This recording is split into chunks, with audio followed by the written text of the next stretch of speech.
The senator looked directly at the FBI director and said 7 words that stopped the entire room. "You've got 14 months until you've hit all 60. Patel had no answer. And what happened next exposed something that had been hiding in plain sight for 8 months, printed in black and white in a book Patel himself had written. Stay with this, because the document at the center of this hearing wasn't a classified file. It wasn't a leaked memo. It was something far more dangerous for Kash Patel. It was his own words. September 16, 2025. Hart Senate Office Building. The Senate Judiciary Committee had called FBI Director Kash Patel in for his first oversight hearing since taking the job 8 months earlier. 8 months of firings, 8 months of investigations, 8 months of accusations that the most powerful law enforcement agency in the United States was being used as a political weapon. And today, the senators had the numbers to prove it. But Patel walked in confident. He adjusted his microphone. He greeted the committee, and he prepared to do what he had been doing for 8 months. Deny everything, dispute everything, and walk out of every room without leaving a fingerprint. He had done it before. He would do it again. Except this time, Senator Sheldon Whitehouse had done the math. Before Patel became FBI director, he wrote a book, Government Gangsters, published in 2023. In the appendix, the last pages, the ones most readers skip, he printed a list, 60 names, 60 people he called members of the executive branch deep state, former CIA Director John Brennan, former FBI Director James Comey, Trump's own former National Security Advisor John Bolton, former DHS official Miles Taylor, 60 names, in print, under his name. When Democrats raised that list at his January 2025 confirmation hearing, Patel had a ready answer. There would be no politicization at the FBI, no retributive actions, no enemies list. The Senate confirmed him 51 to 49, and then the list started moving. Not in theory, not as a distant threat, in practice with federal resources behind it. Security clearances were revoked without explanation. Senior officials were escorted from FBI headquarters in the weeks after Patel was confirmed. A formal list of every agent who had worked the January 6th investigation was compiled and handed to department leadership. The people who had spent years building those cases were now the ones under scrutiny. And every week, another name from the appendix of Government Gangsters appeared somewhere in a federal filing. But nobody had connected all of it. Not publicly, not with numbers. But here is what no one had done until September 16th. No one had sat down and counted. No one had gone through the list, name by name, and matched it against 8 months of federal actions. No one had done the arithmetic out loud, in public, with Patel sitting 3 feet away. Senator Whitehouse had done exactly that. He didn't raise his voice. He never does. He simply opened the record and began. It appears to me that there have been adverse actions of various kinds taken against about 20 of the 60 people on your enemies list. You've been in office for 7 months. At that rate, you've got 14 months until you've hit all 60. 20 names, 7 months, 14 months remaining. Brennan, federal investigation opened. Comey, federal investigation opened. Then indicted. Bolton, FBI agents searched his home. Taylor, personally targeted by a Department of Justice order. 20 people, all of them in the appendix of Government Gangsters. All of them now subjects of some form of government action under the director who put them on the list. Patel looked at Whitehouse, and he said it clearly, firmly, without hesitation. Again, that is an entirely inaccurate presupposition. I do not have an enemies list. The room did not erupt. It didn't need to.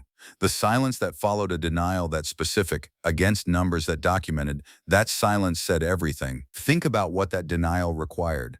It required ignoring a published appendix that Patel himself had written, in a book sold in stores under his name.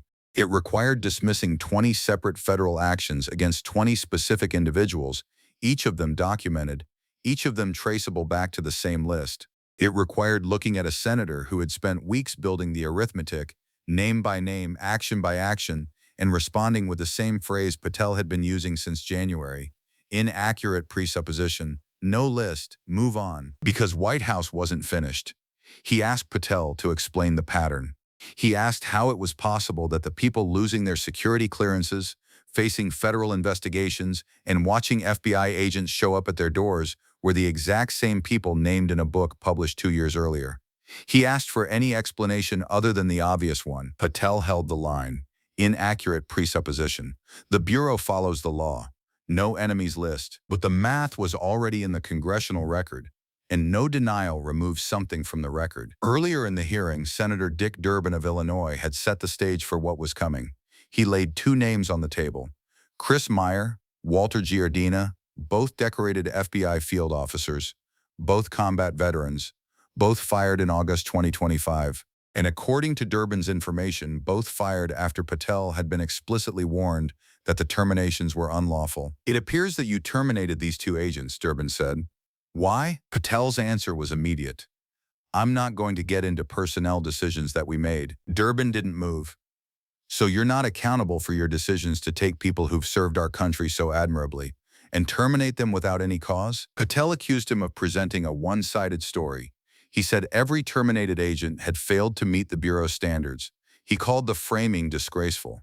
But he never answered the question. He never explained why two agents with distinguished records were fired after being flagged as unlawful terminations. The answer simply didn't come. And that non-answer landed exactly where Whitehouse needed it to, because what Durbin had established was a pattern of accountability without accountability, a director who fired people without explanation, who denied lists that existed in print, who rejected every accusation with the same phrase, inaccurate presupposition, and moved on. And now Whitehouse had put a number on that pattern: 20 out of 60. 7 months, 14 to go. Senator Cory Booker of New Jersey came later in the hearing. Where Whitehouse had been a prosecutor building a case, Booker came in like a closing argument.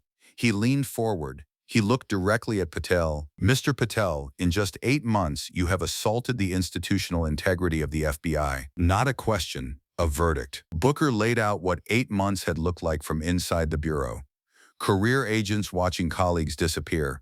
An institution built over decades on the principle of independence from political pressure, now taking its direction from a director who had published a political enemies list before he ever took the job.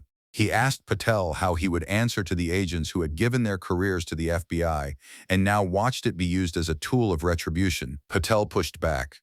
Arrest numbers, cartel operations, violent crime statistics, child trafficking cases. Under his leadership, he argued, the FBI was more effective and more focused than it had ever been. He was not going to accept the premise that what he was building was anything other than necessary reform. But the premise was in the record, and the record had 60 names in it. And those 60 names were not abstractions. They were real people who had been making real decisions for months. Some had hired lawyers before Patel was even confirmed. Some had moved financial assets into their partners' names, preparing for potential litigation or worse. One former senior official told reporters privately that they were not personally losing sleep, but the people around them were. Because when the director of the FBI has your name in a printed appendix and 20 of your former colleagues have already faced some form of government action, the question stops being whether something will happen to you. The question becomes when. What made September 16th different from every other hearing where Kash Patel had been questioned was not the accusations. The accusations had been there since January. What made it different was one thing: proof with a timeline attached. Whitehouse had not speculated. He had counted, and the count was not in Patel's favor. In the days after the hearing, the fired agents filed lawsuits. Maureen Comey, former federal prosecutor on the Epstein case and daughter of James Comey, sued the Department of Justice, challenging her own dismissal. A group of terminated DOJ employees filed against Patel directly.